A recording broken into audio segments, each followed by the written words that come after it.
नमस्कार। आज हम एक ऐसे मटेरियल की कहानी में उतरेंगे जिसने सचमुच हमारी दुनिया को पूरी तरह बदल दिया। आज हम जो भी इलेक्ट्रॉनिक गैजेट इस्तेमाल करते हैं वो सब इसी की वजह से मुमकिन हो पाया है। आखिर ऐसा क्या खास है इस पदार्थ में? चलिए पता लगाते हैं। चलिए सीधे मुद्दे पर आते हैं। जरा सोचिए, पहले के जमाने में हमारे पास थी ये बड़ी बड़ी भारी भरकम वैक्यूम ट्यूब्स। ये बहुत ज्यादा बिजली खाती थी। इन्हें चलाने के लिए करीब करीब 100 वोल्ट्स लगते थे। और ये भरोसेमंद भी नहीं थी। और आज हमारी जेब में जो डिवाइस है वो छोटा सा है, बहुत कम बिजली लेता है और सालों साल चलता है। तो सवाल ये उठता है कि आखिर ये जबरदस्त बदलाव आया कैसे? वो कौन सी टेक्नोलॉजी थी जिसने हमें कमरों जितनी बड़ी मशीनों से निकालकर हमारी हथेली में समा जाने वाले सुपर कंप्यूटर्स तक पहुंचा दिया? आज हम इस पूरी इलेक्ट्रॉनिक क्रांति को इन 5 आसान स्टेप्स में समझेंगे। हम शुरुआत करेंगे इतिहास से, फिर जानेंगे उस खास मटेरियल के बारे में, उसकी साइंस को समझेंगे और आखिर में देखेंगे कि वो कौन सा जादू था जिसने उसे इतना पावरफुल बना दिया।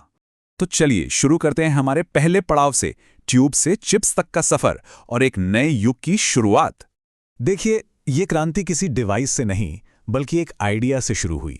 1930 के दशक में साइंटिस्ट्स को ये एहसास हुआ कि कुछ ऐसे ठोस पदार्थ हैं जिनके अंदर वो बिजली के बहाव यानी चार्ज को अपनी मर्जी से कंट्रोल कर सकते हैं। और बस यहीं से हम आते अपने दूसरे हिस्से पर, बीच का पदार्थ। ये समझने के लिए कि ये मटेरियल इतना स्पेशल क्यों है, हमें पहले ये देखना होगा कि हम अलग अलग ठोस चीजों को उनकी बिजली चलाने की क्षमता के आधार पर कैसे बांटते हैं। यहां हम 3 मेन कैटेगरीज देख सकते हैं। एक तरफ है मेटल्स यानी धातुएं, जिनकी प्रतिरोधकता या कहें कि रुकावट डालने की क्षमता बहुत ही कम होती है। मतलब ये बिजली के लिए सुपर हाईवे हैं। दूसरी तरफ है इंसुलेटर्स यानी विद्युतरोधी। इनकी प्रतिरोधकता बहुत बहुत ज्यादा होती है। ये बिजली के लिए एक दीवार की तरह है। और इन दोनों के ठीक बीच में आते हैं सेमीकंडक्टर्स यानी अर्धचालक। सबसे जाने पहचाने तात्विक अर्धचालक हैं सिलिकॉन और जर्मेनियम। आज के सारे इलेक्ट्रॉनिक्स की नींव यही हैं।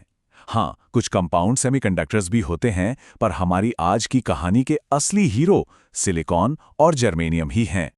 तो मेटल्स, इंसुलेटर्स और सेमीकंडक्टर्स में आखिर ये फर्क होता क्यों है? इसका जवाब छिपा है उनके एटम्स और इलेक्ट्रॉन्स की दुनिया में। चलिए इसे समझते हैं हमारे तीसरे हिस्से में, ऊर्जा अंतराल की व्याख्या।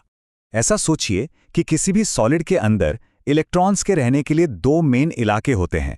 एक है वैलेंस बैंड, जहां वो आराम से अपने एटम से बंधे रहते हैं, और दूसरा है कंडक्शन बैंड, जहां पहुंचते ही वो आजाद हो जाते हैं और बिजली के बहाव में मदद कर सकते हैं। अब इन दोनों बैंड्स के बीच एक नो मैन्स लैंड है, एक खाई है जिसे हम एनर्जी गैप कहते हैं। वैलेंस बैंड के किसी इलेक्ट्रॉन को अगर कंडक्शन बैंड में जाना है तो उसे इस खाई को पार करने जितनी एनर्जी चाहिए, और यही खाई, यही गैप सबसे ज्यादा मायने रखता है। और ये स्लाइड तो सब कुछ एकदम साफ कर देती है। देखिए, मेटल्स में वैलेंस और कंडक्शन बैंड एक दूसरे से मिले हुए हैं, कोई गैप है ही नहीं, इसीलिए इलेक्ट्रॉन आराम से घूमते हैं। इंसुलेटर्स में ये गैप बहुत बहुत ही ज्यादा बड़ा है, जिसे पार करना लगभग नामुमकिन है। लेकिन सेमीकंडक्टर्स वो बिल्कुल सही जगह पर हैं, एक छोटे से गैप के साथ जिसे थोड़ी सी एनर्जी देकर पार कराया जा सकता है। लेकिन यहां कहानी में एक ट्विस्ट है। अपने एकदम शुद्ध रूप में ये सेमीकंडक्टर उतने काम के नहीं होते। चलिए देखते हैं क्यों, हमारे चौथे हिस्से में, शुद्ध पर शक्तिशाली नहीं।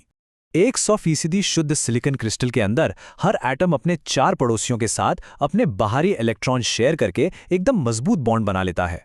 सब कुछ परफेक्टली जमा हुआ है, हर इलेक्ट्रॉन अपनी जगह पे बना हुआ है। अब जब इस क्रिस्टल को थोड़ी गर्मी मिलती है तो कभी-कभी कोई एक इलेक्ट्रॉन हिम्मत करके ये बॉन्ड तोड़ देता है और आज़ाद हो जाता है, और जिस जगह को वो खाली छोड़ता है वहाँ एक खाली कुर्सी रह जाती है। इसी खाली जगह को हम होल कहते हैं, और ये एक पॉजिटिव चार्ज की तरह काम करता है। एक शुद्ध सेमीकंडक्टर में जितने आज़ाद इलेक्ट्रॉन होते हैं उतने ही होल्स होते हैं, लेकिन दिक्कत यह है कि कमरे के तापमान पर इनकी संख्या इतनी कम होती है कि इनसे कोई खास करंट बन ही नहीं पाता।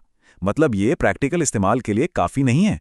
तो इस प्रॉब्लम को कैसे सुलझाया गया? यहीं से असली जादू शुरू होता है। चलिए चलते हैं हमारे आखिरी और सबसे जरूरी हिस्से पर, डोपिंग का जादू। डोपिंग एक ऐसा प्रोसेस है जिसमें हम जानबूझकर एक शुद्ध सेमीकंडक्टर में थोड़ी सी मिलावट करते हैं। हाँ, आपने सही सुना, मिलावट। हम उसमें बहुत कम मात्रा में, मान लीजिए 10 लाख एटम में एक एटम किसी दूसरे तत्व का मिला देते हैं। और यही मिलावट इसकी सारी ताकत का राज है। आइए देखते हैं ये काम कैसे करता है। मान लीजिए हमने सिलिकॉन लिया, जिसके बाहरी शेल में 4 इलेक्ट्रॉन होते हैं। अब हम इसमें फास्फोरस मिलाते हैं, जिसके बाहरी शेल में 5 इलेक्ट्रॉन होते हैं। फास्फोरस का एटम सिलिकॉन की जगह ले लेता है। उसके 4 इलेक्ट्रॉन तो पड़ोसियों से बॉन्ड बना लेते हैं, लेकिन वो पांचों इलेक्ट्रॉन, वो बेचारा अकेला रह जाता है, फ्री। ये जो एक्स्ट्रा इलेक्ट्रॉन है, ये अपने एटम से बहुत कमजोरी से जुड़ा होता है। क्योंकि फास्फोरस ने एक इलेक्ट्रॉन दान किया है, हम इसे डोनर अशुद्धि कहते हैं। और अब इस मटेरियल में आजाद इलेक्ट्रॉन्स की जैसे बाढ़ आ जाती है, जो बिजली को ले जाने के लिए तैयार हैं। और अब देखिए कि कितना जबरदस्त है। इस एक्स्ट्रा इलेक्ट्रॉन को आजाद करने के लिए सिर्फ 0.05 इलेक्ट्रॉन वोल्ट की एनर्जी चाहिए, जबकि शुद्ध सिलिकॉन में कितनी चाहिए थी? 1.1 इलेक्ट्रॉन वोल्ट। मतलब ये काम अब 20 गुना से भी ज्यादा आसान हो गया है। और इस पूरी प्रक्रिया के आखिर में हमें मिलता है एक एन टाइप सेमीकंडक्टर। यहाँ एन का मतलब है नेगेटिव, क्योंकि इसमें मुख्य चार्ज कैरियर नेगेटिव चार्ज वाले इलेक्ट्रॉन्स हैं। ये अब सिर्फ एक पदार्थ नहीं है, ये एक ऐसा मटेरियल है जिसे हमने एटम के लेवल पर अपनी ज़रूरत के हिसाब से डिज़ाइन कर लिया है। एटॉमिक लेवल पर जाकर पदार्थों को इस तरह से कंट्रोल करने की काबिलियत नहीं ट्रांजिस्टर, इंटीग्रेटेड सर्किट और हमारी पूरी डिजिटल दुनिया को बनाया है। इसने हमें वैक्यूम ट्यूब्स के दौर से निकालकर चिप्स के दौर में पहुंचा दिया। तो सवाल यह है कि जब हम पदार्थों को इस तरह से बना सकते हैं, तो भविष्य में हम और क्या-क्या बना सकते हैं?